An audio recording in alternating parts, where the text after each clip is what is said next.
നമസ്കാരം. മലയാളി വാർത്ത ആനുകാലികത്തിലേക്ക് സ്വാഗതം. നമസ്കാരം സർ. സർ, ഇസ്രായേൽ ഗാസ ഏത് രീതിയിൽ അവസാനിക്കുമെന്നുള്ള രീതി നിൽക്കുമ്പോൾ വൈറ്റ് ഹൗസിൽ ചില ചർച്ചകൾ നടക്കുന്നുണ്ട്. ഒരു പുതിയ വെടിനിർത്തൽ കരാറിലേക്ക് അല്ലെങ്കിൽ ഒരു പുതിയ തീരുമാനത്തിലേക്ക് ഉടനെ ഉണ്ടാകുമെന്ന് വൈറ്റ് ഹൗസിൽ നിന്ന് ട്രംപ് പറയുന്നു, തൻ്റെ സോഷ്യൽ മീഡിയ പ്ലാറ്റ്ഫോമിലൂടെ പറയുന്നു. പക്ഷേ നെതന്യാഹു അത് ഇതുവരെ അംഗീകരിക്കുന്ന രീതിയിലുള്ളൊരു പോക്കല്ല. പക്ഷേ എന്നാലും ഹമാസ് ബന്ദികളാക്കിയിട്ടുള്ള തങ്ങളുടെ ആൾക്കാരെ, ജനങ്ങളെ വിട്ടു നൽകിയാൽ ഒരുപക്ഷെ 48 മണിക്കൂറാണ് ഒരു സമയം നൽകിയിരിക്കുന്നത്, ഒരുപക്ഷെ വെടിനിർത്തൽ ഉണ്ടാകും എന്നും നെതന്യാഹു അവകാശപ്പെടുന്നുണ്ട്. പക്ഷേ ഇത് ഏത് തരത്തിലായിരിക്കും ഈ ഒരു ചർച്ച? ഇന്നിപ്പോൾ ചർച്ച വീണ്ടും നടക്കാനിരിക്കുകയാണ്.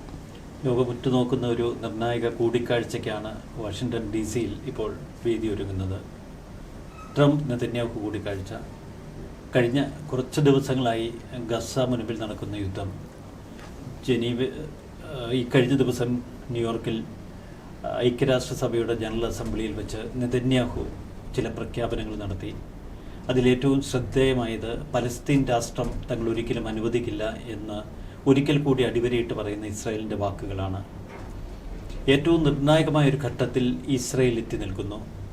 ഗസ മുനമ്പിലെ യുദ്ധം ഈ കഴിഞ്ഞ ദിവസങ്ങളിൽ പൂർണ്ണ വിജയത്തിലെത്തുമെന്നും നെതന്യാഹു ട്രംപിന് മുന്നിലിരിക്കുമ്പോൾ ആ യുദ്ധത്തിൻ്റെ ആത്യന്തിക വിജയം അവർ ഇരുവരും ചേർന്ന് ആഹ്ലാദിക്കുമെന്നുമായിരുന്നു പൊതുവെ ലോകം കരുതിയത്. എന്നാൽ അവരെ ഇസ്രായേലിനെ ഞെട്ടിച്ചുകൊണ്ട് ഇപ്പോൾ ഗസ നഗരത്തിൽ നടക്കുന്ന ചില സംഭവങ്ങൾ അവർക്ക് മുന്നിലുണ്ട് ഒരു യാഥാർത്ഥ്യമായി. ഇക്കാര്യം ലോകം മനസ്സിലാക്കുന്നത് ഈ കഴിഞ്ഞ ദിവസം IDF ചീഫ് ഇയാൽ സമീർ നടത്തിയ ഒരു പ്രതികരണത്തിലാണ്. ഇസ്രായേലിൽ നിന്ന് തന്നെ ചില രഹസ്യരേഖകൾ ഇതിനിടയിൽ പുറത്തേക്ക് ചോർന്ന വിവരവും നമുക്ക് ലഭിച്ചിരുന്നു. ഗസ നഗരത്തിൽ ഇസ്രായേൽ നടത്തുന്ന ആക്രമണത്തിനെതിരെ ആദ്യം ശക്തമായൊരു നിലപാടെടുത്തിരുന്നു IDF. ഇപ്പോൾ ഇത്തരമൊരു അധിനിവേശം നടത്തിയാൽ ഒരു അന്താരാഷ്ട്ര സമൂഹത്തിൽ ഇസ്രായേൽ ഒറ്റപ്പെടാൻ ഇടവരുമെന്നായിരുന്നു ഇയാൽ സമീർ ഭയപ്പെട്ടത്. അതിന് സമാനമായ തലത്തിലേക്ക് കാര്യങ്ങൾ എത്തി നിൽക്കുന്നു. മറുവശത്ത് 8 ലക്ഷത്തോളം പലസ്തീനികളെ ഗസ നഗരത്തിൽ നിന്നും പലായനം ചെയ്യിപ്പിച്ചു. ഇവിടെയാണ് IDF ചില ചോദ്യങ്ങൾ ഉയർത്തുന്നത്. പിന്നെന്തിനായിരുന്നു അവരെ ഒരിക്കൽ പുറത്താക്കി അതേ ഗസ നഗരത്തിൽ പുനരധിവസിപ്പിക്കാൻ അനുവദിച്ചത്? കഴിഞ്ഞ 2 വർഷമായി തുടരുന്ന യുദ്ധത്തിൻ്റെ ആദ്യഘട്ടത്തിൽ ഗസ നഗരത്തിലേക്ക് ഇരച്ചു കയറിയ ഇസ്രായേൽ സൈന്യം അവിടെയുള്ള പലസ്തീനികളെ ചിതറിച്ചിരുന്നു. അവർ റഫ കേന്ദ്രീകരിച്ച് അവിടെ നിന്ന് പലായനം ചെയ്തു.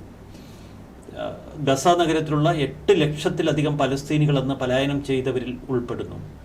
അവരെ പിന്നീട് അതേ നഗരത്തിലേക്ക് തിരികെ പ്രവേശിപ്പിക്കാൻ ഇസ്രായേൽ അനുവദിച്ചു. അവരോടാണ് വീണ്ടും നഗരം വിട്ടു പോകാൻ ആവശ്യപ്പെട്ടിരിക്കുന്നത്. നേരത്തെ എന്തിനാണ് അവരെ ഗസ നഗരത്തിലേക്ക് മടങ്ങി വരാൻ അനുവദിച്ചത്? ഇതാണ് IDFൻ്റെ ഏറ്റവും ശ്രദ്ധേയമായ ചോദ്യം. പക്ഷേ IDF ചീഫ് എന്ന് പറയുന്നത് നെതന്യാഹുവിൻ്റെ ഏറ്റവും വലിയൊരു ശിഷ്യനാണ്. നെതന്യാഹു നേരിട്ടാണ് ഇപ്പോൾ IDF ചീഫായി അദ്ദേഹത്തെ വെച്ചിരിക്കുന്നത്. അതുകൊണ്ട് തന്നെ നെതന്യാഹുവിൻ്റെ വാക്കുകൾക്ക് മറുവാക്ക് പറയാനുള്ള ഒരു ശക്തി IDF ചീഫിനില്ല. നെതന്യാഹുവിൻ്റെ ഉത്തരവ് പൂർണ്ണമായും അനുസരിക്കുന്ന IDF ടീമിനെയാണ് നമ്മൾ കാണുന്നത്. അവർ ഗസ നഗരത്തിൽ അതിശക്തമായ ആക്രമണങ്ങൾ അഴിച്ചുവിട്ടു. എന്നാൽ ഇസ്രായേൽ ഭയപ്പെടുന്ന ഒരു വലിയ ഡെവലപ്മെൻ്റ് അവിടെ സംഭവിച്ചു. ഗസ നഗരത്തിൽ അവശേഷിക്കുന്ന ഹമാസ് പോരാളികൾ 3000-ൽ താഴെ ആയിരിക്കുമെന്നാണ് ഇസ്രായേൽ കണക്കുകൂട്ടിയത്. പക്ഷേ അത്ഭുതകരം എന്ന് പറയട്ടെ, ഇപ്പോൾ 10,000-ലധികം ഹമാസ് പോരാളികൾ അവിടെ തമ്പടിച്ചിരിക്കുന്നു. ഇവരിൽ പലരെയും ഭയപ്പെടുത്തിയും സമ്മർദ്ദം ഉപയോഗിച്ചും ഹമാസ് വീണ്ടും റിക്രൂട്ട് ചെയ്ത് അവർക്ക് വേണ്ട ട്രെയിനിങ് കൊടുത്ത് അവരെ വീണ്ടും ഈ സംഘർഷവേദിയിലേക്ക് അയച്ചിരിക്കുകയാണ്. അപ്പോൾ എത്ര യുദ്ധം ചെയ്താലും ഹമാസിനെ അങ്ങനെ പരിപൂർണമായി ഉന്മൂലനം ചെയ്യാൻ കഴിയാത്തൊരു സാഹചര്യം ഇസ്രായേൽ അവിടെ നേരിടുന്നു. അതുകൊണ്ട് തന്നെ ഈ ഗസ അധിനിവേശത്തിൽ തങ്ങളുടെ വിജയം എന്ത് എന്നുള്ള ഒരു സംശയം ഇസ്രായേലിൽ ഇപ്പോൾ ശക്തമാണ്. ബന്ദികളെ വിട്ടയപ്പിക്കാൻ അവർക്ക് കഴിഞ്ഞിട്ടില്ല, ബന്ദികളെ മോചിപ്പിക്കാൻ കഴിഞ്ഞിട്ടില്ല. ഗസ നഗരത്തിൻ്റെ നിയന്ത്രണം ഏറ്റെടുക്കുമ്പോഴും അവിടെയുള്ള ഹമാസിനെ പൂർണ്ണമായും തുരത്താൻ ഇസ്രായേലിന് കഴിഞ്ഞിട്ടില്ല.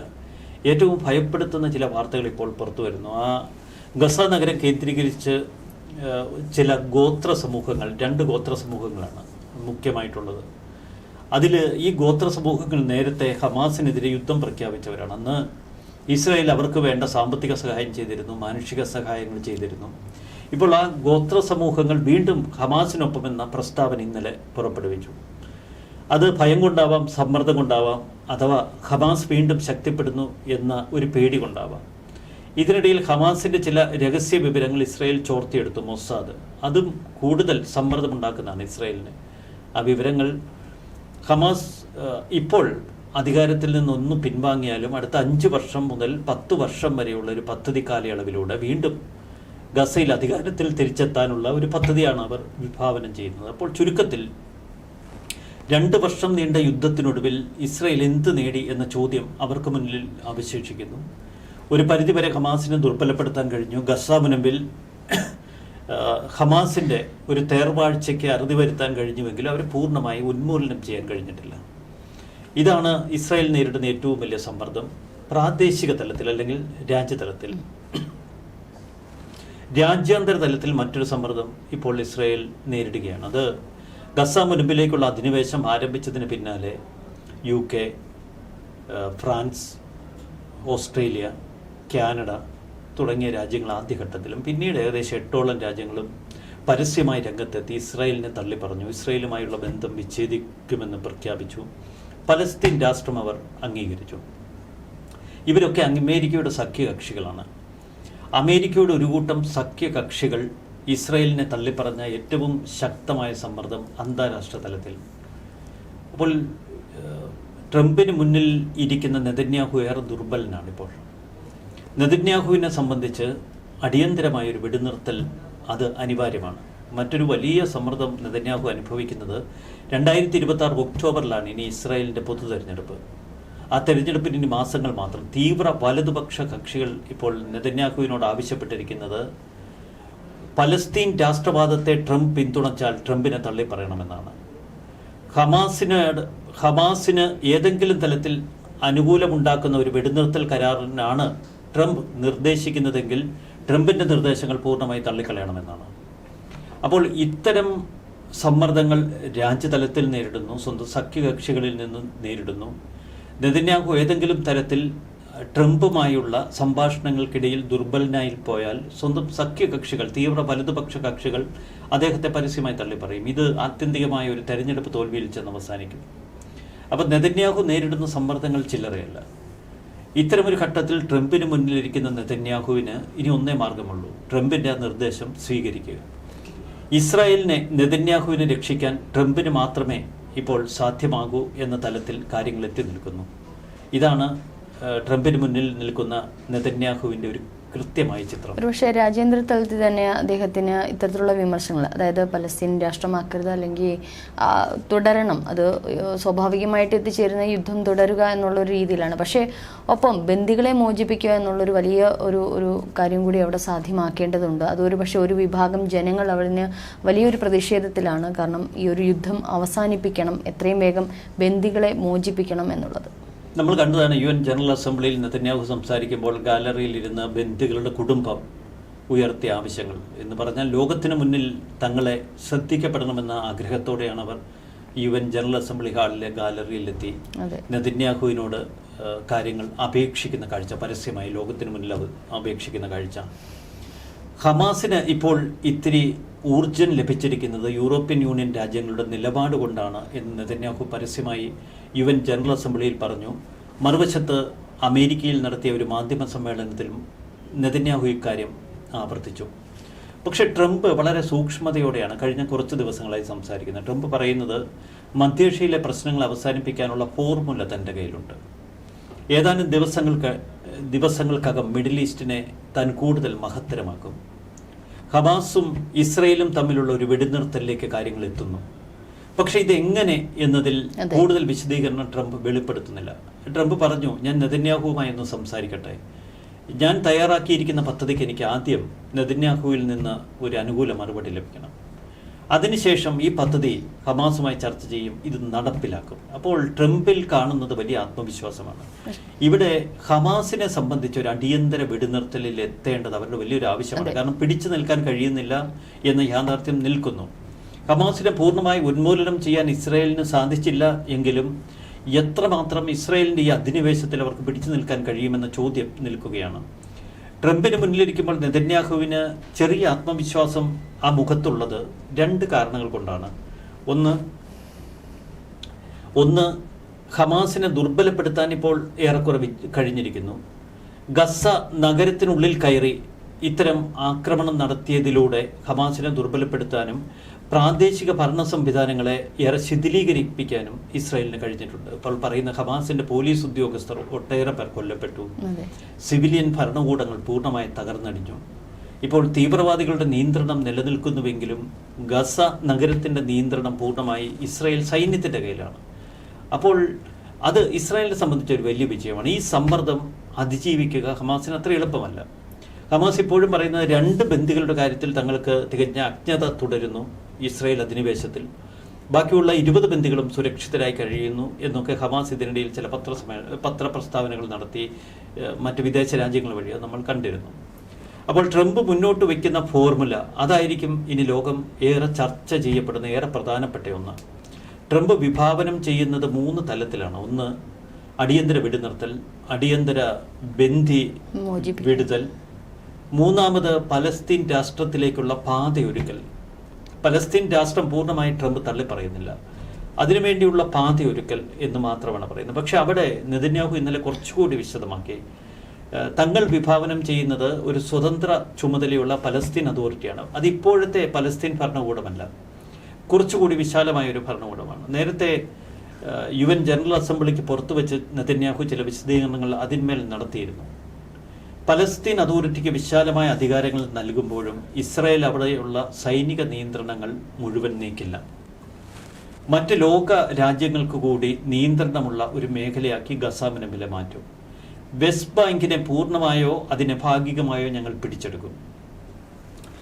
നെതന്യാഹുവിൻ്റെ ഈ വാക്കുകൾ ഖണ്ഡിച്ചുകൊണ്ട് ട്രംപ് ചില പ്രസ്താവന നടത്തിയിരുന്നു. വെസ്റ്റ് ബാങ്കിനെ പിടിച്ചെടുക്കാൻ അനുവദിക്കില്ല എന്നാണ് ട്രംപ് പറഞ്ഞത്. അപ്പോൾ വെസ്റ്റ് ബാങ്കിനെ പിടിച്ചെടുക്കാൻ അനുവദിക്കില്ല എന്ന് ട്രംപ് പറയുമ്പോൾ അതിൽ മറ്റൊരു ഉള്ളടക്കമുണ്ട്. നെതന്യാഹു പറഞ്ഞത് വെസ്റ്റ് ബാങ്കിനെ ഭാഗികമായോ പൂർണ്ണമായോ. അപ്പോൾ വെസ്റ്റ് ബാങ്കിനെ ഭാഗികമായി പിടിച്ചെടുക്കാൻ ഇസ്രായേലിനെ അനുവദിക്കും എന്ന ഒരു ധ്വനി അതിലുണ്ട് എന്ന് രാഷ്ട്രീയ നിരീക്ഷകർ കൽപ്പിക്കുന്നുണ്ട്. വെസ്റ്റ് ബാങ്കിന്റെ പല ഭാഗങ്ങളും ഇസ്രായേലിനെ സംബന്ധിച്ച് അവർക്ക് വിശ്വാസപരമായി ബിബ്ലിക്കലായി വലിയ പ്രാധാന്യമുള്ള മേഖലകളാണ്. ആ മേഖലകൾ ഇപ്പോൾ അവർ അധിനിവേശത്തിന്റെ രൂപത്തിൽ വലിയ കുടിയേറ്റങ്ങൾ ഒരുക്കിയിരിക്കുകയാണ് 264 മേഖലകളിൽ. ആ പ്രദേശങ്ങളെ ഉൾച്ചേർത്ത് വെസ്റ്റ് ബാങ്കിന്റെ ഭൂവിസ്തൃതി കുറയ്ക്കും എന്ന കാര്യത്തിൽ സംശയം വേണ്ട. ഒരു വശത്ത് 2 ഗസയിലെ ഒരു പ്രദേശം അവർ നോവാർ സോണായി പ്രഖ്യാപിച്ച് അവിടെ പലസ്തീൻ അതോറിറ്റിയുടെ യാതൊരുവിധ സാന്നിധ്യവും അവർ അനുവദിക്കില്ല. വളരെ വിശാലമായ ഒരു ഫ്രീ സോൺ അവിടെ നിർമ്മിക്കപ്പെടും. ഇസ്രായേൽ സൈന്യത്തിന്റെ നിയന്ത്രണത്തിൽ ആ പ്രദേശത്തെ നിലനിർത്തും. അപ്പം ഇത്തരമൊരു കഠിനമായ ഉപാധി ട്രംപിന് മുന്നിൽ വയ്ക്കുമ്പോൾ ട്രംപ് അതിനെ അനുകൂലിക്കുമോ? 2, ഹമാസിനെ പൂർണ്ണമായും ഭരണത്തിൽ നിന്ന് മാറ്റി നിർത്തുന്നതിനോട് ട്രംപ് വിയോജിക്കുന്നു. അത് ട്രംപ് മുന്നോട്ട് വയ്ക്കുന്ന ആശയം തന്നെയാണ്. ഇപ്പോൾ അറബ് രാജ്യങ്ങൾ അതിനോട് ഐക്യദാർഢ്യം പ്രകടിപ്പിച്ചിരിക്കുന്നു, ഹമാസിനെ അധികാരത്തിൽ നിന്ന് മാറ്റി നിർത്താൻ. അപ്പോൾ ഹമാസ് പൂർണ്ണമായും ഒറ്റപ്പെട്ടു എന്നിടത്ത് ഇസ്രായേൽ വിജയിച്ചു. എന്നാൽ പലസ്തീൻ രാഷ്ട്രവാദത്തിന് മുന്നിൽ ലോകരാജ്യങ്ങളിൽ നിന്ന് ഒറ്റപ്പെട്ടു. ഗസ മുനമ്പിലുള്ള ഇസ്രായേൽ അധിനിവേശം വിജയമാണോ എന്ന ചോദ്യത്തിന് ഇപ്പോഴും നമുക്ക് പൂർണ്ണ ഉത്തരം നൽകാൻ കഴിയില്ല. സൈനിക വിജയം ഇസ്രായേലിന് അവകാശപ്പെടാമെങ്കിലും നയതന്ത്ര പരാജയത്തിൽ അത് അവസാനിച്ചിരിക്കുന്നു. ഒരിക്കൽ ഇസ്രായേലിന്റെ വലം കൈകളായി സഖ്യകക്ഷികളായി നിന്ന ഒട്ടനവധി രാജ്യങ്ങൾ ഇപ്പോൾ ഇസ്രായേൽ ബന്ധം വിച്ഛേദിച്ച് നിൽക്കുന്നു. ഗസ മുനമ്പിലുള്ള അധിനിവേശം തുടരും തോറും ഈ ഉപരോധം ശക്തിപ്പെടും, ഇസ്രായേലിനെ ഒറ്റപ്പെടുത്താനുള്ള ശ്രമങ്ങൾ തുടരും. പക്ഷെ അതിനെ എത്രമാത്രം അമേരിക്കൻ പ്രസിഡന്റ് ഡൊണാൾഡ് ട്രംപിന് കൈകാര്യം ചെയ്യാൻ കഴിയും? ഇത് 4ാമത് തവണയാണ് ട്രംപിനെ കാണാൻ വേണ്ടി നെതന്യാഹു അമേരിക്കയിൽ എത്തിയിരിക്കുന്നത്. കഴിഞ്ഞ ഏപ്രിലിൽ ഇരുവരും തമ്മിലുള്ള ഒരു കൂടിക്കാഴ്ചയുടെ വിശദാംശങ്ങൾ ഇപ്പോഴും ലോകത്തിന് മുന്നിലുണ്ട്. ട്രംപ് നെതന്യാഹുവിനെ ചേർത്ത് പിടിച്ച് തന്റെ ഏറ്റവും വലിയ സുഹൃത്തെന്നൊക്കെ പ്രഖ്യാപിച്ചു. ഇപ്പോഴും ട്രംപ് എന്ന ഒരൊറ്റ ട്രംപ് കാർഡിലാണ് നെതന്യാഹു പിടിച്ചു നിൽക്കുന്നത്. ട്രംപ് എവിടെ കൈയൊഴിഞ്ഞാൽ അവിടെ ഇസ്രായേൽ വീഴും, നെതന്യാഹു വീഴും. ഒരുപക്ഷെ സൈനിക തലത്തിൽ ആക്രമിച്ച് ലോകത്തിന് മുന്നിൽ നിൽക്കാനുള്ള ശക്തി ഇസ്രായേലിനുണ്ടെങ്കിലും നയതന്ത്ര തലത്തിൽ അവർ ഒറ്റപ്പെടും അമേരിക്ക കൈവിട്ടാൽ. പക്ഷേ ഇവിടെ ഏറ്റവും സവിശേഷമായൊരു കാര്യം, ട്രംപിൻ്റെ ഈ ഒരു ക്വാളിറ്റിയാണ് നമ്മൾ കാണേണ്ടത്. തങ്ങളുടെ ഉറ്റ സുഹൃത്തിനെ ലോകരാജ്യങ്ങളിൽ നിന്ന് കടുത്ത സമ്മർദ്ദമുണ്ടായിട്ടും ട്രംപ് കൈവിടുന്നില്ല, ട്രംപ് ചേർത്ത് പിടിക്കുന്നു ഇസ്രായേൽ. അതിന് മറ്റു ചില കാരണങ്ങൾ കൂടിയുണ്ട്. കാരണം ട്രംപിന്റെ വിജയത്തിന് പിന്നിൽ ജൂത ശക്തികൾക്ക് വലിയ പ്രാധാന്യമുണ്ട്. അമേരിക്കൻ സാമ്പത്തിക നിയന്ത്രണത്തിൽ ജൂതശക്തികൾക്ക് വലിയ പ്രാധാന്യമുണ്ട്. അമേരിക്കൻ പൊളിറ്റിക്സ് എങ്ങനെയായിരിക്കണമെന്ന് അജണ്ട ചെയ്യപ്പെടുന്നതിൽ ജൂതശക്തികൾക്ക് വലിയ പ്രാധാന്യമുണ്ട്. അപ്പോൾ ട്രംപിന്റെ ഈ ഒരു നീക്കം, മറുവശത്ത് നെതന്യാഹുവിൻ്റെ ഇപ്പോഴത്തെ അവസ്ഥ, ലോകം ഉറ്റുനോക്കുന്ന പക്ഷെ മറ്റൊരു ഭാഗമുണ്ട്. ഇപ്പോൾ ഹമാസ് ബന്ദികളെ വിട്ടയക്കാം എന്നുള്ളൊരു നിലപാടിലേക്ക് വരുന്നു. അത് മുന്നേയും പറഞ്ഞിരുന്നു ഹമാസ്. പക്ഷെ അവിടെ വീണ്ടും ഒരു പലസ്തീൻ ഒരു സ്വതന്ത്ര രാഷ്ട്രം എന്നുള്ളൊരു അധ്യായം ചിലപ്പോൾ നെതന്യാഹു അടച്ചു കഴിഞ്ഞാൽ ഒരുപക്ഷെ ഹമാസിനെ ഭരണത്തിൽ നിന്നും മാറ്റി നിർത്തിക്കൊണ്ടുള്ള എന്തെങ്കിലും ഒരു തീരുമാനം ഉണ്ടായിക്കഴിഞ്ഞാൽ ഹമാസ് തീവ്രവാദികൾ ഇപ്പോൾ 10,000-ലധികം കടന്നു. ഒരുപക്ഷെ ഇസ്രായേൽ സൈന്യത്തിന് അത് സ്വാഭാവികമായിട്ട് നേരിടാൻ പറ്റുന്നതേ ഉള്ളൂ.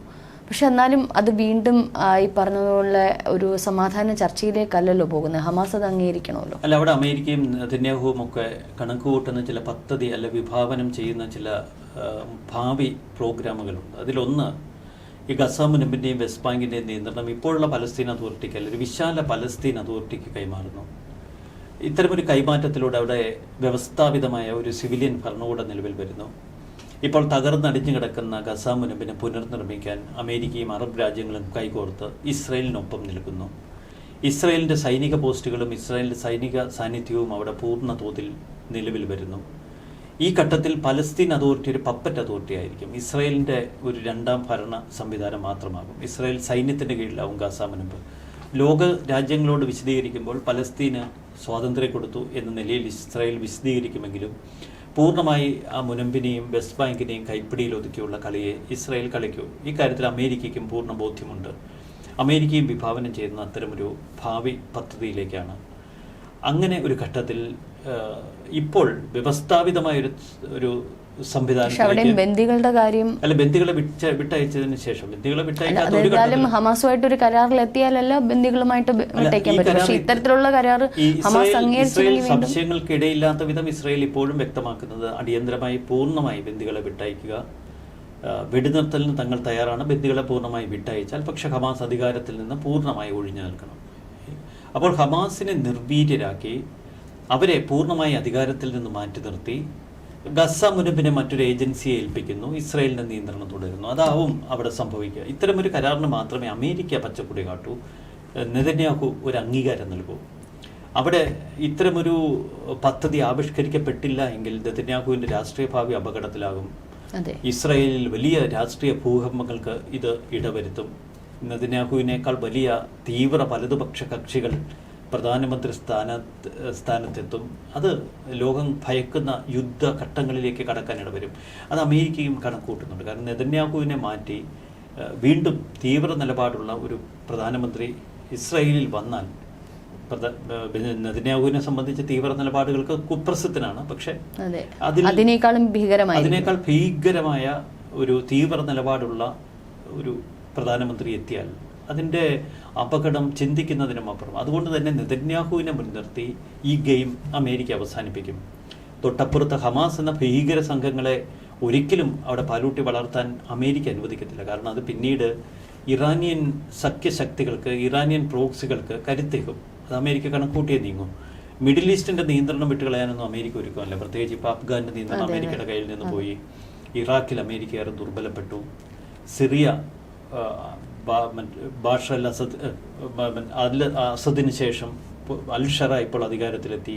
അമേരിക്കയുമായി അദ്ദേഹം ഇടപെടലുകൾ തുടരുന്നുവെങ്കിലും വളരെ സൂക്ഷ്മതയോടെയാണ് അമേരിക്ക കാര്യങ്ങൾ നീക്കുന്നത്. അപ്പോൾ ആ മേഖല ഏറെക്കുറെ ഇസ്രായേലിനെ ഉപയോഗിച്ച് ഒന്നും വെടുപ്പാക്കി അമേരിക്കയുടെ നിയന്ത്രണത്തിൽ തന്നെ നിർത്തിയിരിക്കുകയാണ്. സാഹചര്യം മാറ്റാൻ അമേരിക്ക ആഗ്രഹിക്കുന്നുമില്ല. തീർച്ചയായിട്ടും ഇന്നിപ്പോൾ വൈറ്റ് ഹൗസിൽ വിപുലമായിട്ടുള്ള ചർച്ചകളാണ് നടക്കുന്നത്. ഒരുപക്ഷെ സർക്ക് പറഞ്ഞതുപോലുള്ള തീരുമാനത്തിലേക്ക് പോവുകയാണെങ്കിൽ ഒരുപക്ഷെ ഗാസ വീണ്ടും ഒരു വെള്ളക്കൊടി അല്ലെ സമാധാനത്തിൻ്റെ വെള്ളക്കൊടി തന്നെ പാറും. തീർച്ചയായിട്ടും ഒക്ടോബർ 7-ാം തീയതി ഒരുപക്ഷെ നിർണായകമായിട്ടുള്ള ഒരു ദിവസം തന്നെ ആകട്ടെ എന്ന് നമുക്കും തീർച്ചയായിട്ടും. നന്ദി, നമസ്കാരം.